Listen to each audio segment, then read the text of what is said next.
pareil, c'est la thermo. C'est des cycles où on change la pression et la température pour prendre de la chaleur. Alors, qui veut rapprocher l'aimant? Alors, tenez-le comme ça et rapprochez-le du supraconducteur. Allez doucement.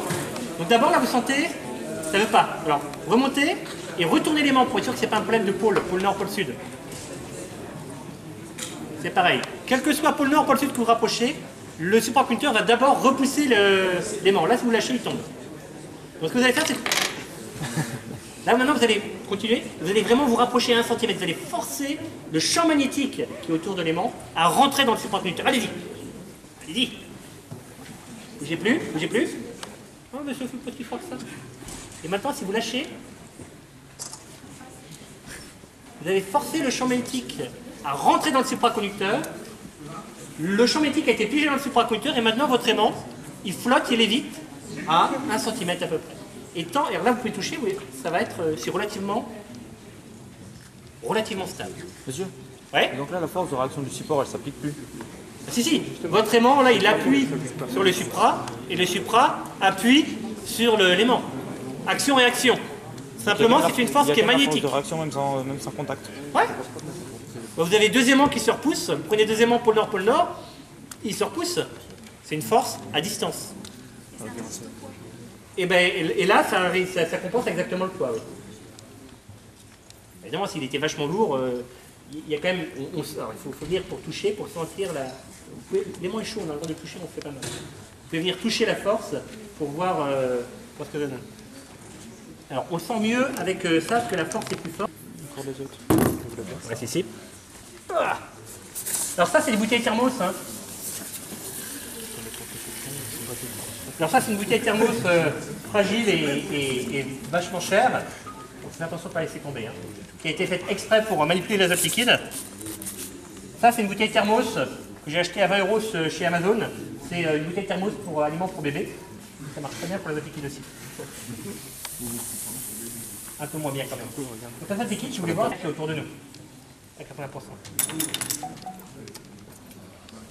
Donc là maintenant, vous voyez, ça flotte. Et vous pouvez sentir les forces en essayant dans le gobelet. Essayez d'enlever le gobelet. Tenez-le en haut pour pas tirer vers le haut. On sent la force d'accroche.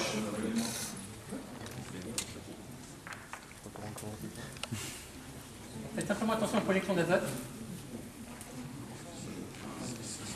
On sent que vous sentez bien que même si ça ne touche pas, il y a...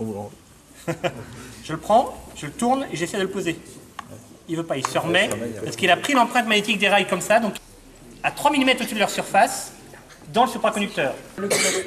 Essayez d'enlever le gobelet. Tenez-le en haut pour pas tirer vers le haut. On sent la force d'accroche.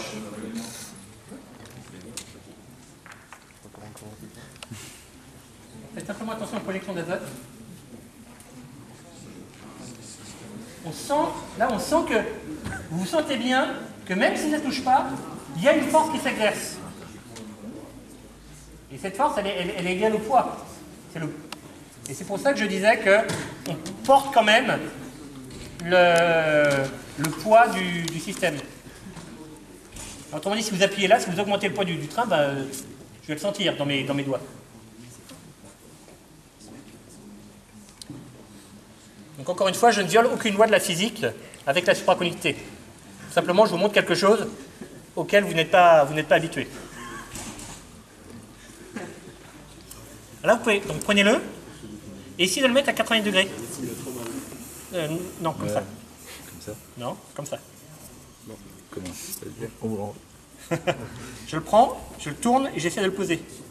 Il ne veut pas, il se remet parce qu'il a pris l'empreinte magnétique des rails comme ça, donc il veut être comme ça. Donc là, ce qui s'est passé, c'est que j'ai vraiment piégé l'image magnétique des aimants à 3 mm au-dessus de leur surface dans le supraconducteur. Et quand vous le rapprochez, il veut sauter pour revenir à 3 mm au-dessus des rails. Donc ça fait vraiment une lévitation qui est un peu bizarroïde, qui est un peu impressionnante, je ne sais pas si quelqu'un a pas vu, et qui est propre à la supraconductivité. Et c'est pour ça que ça tient.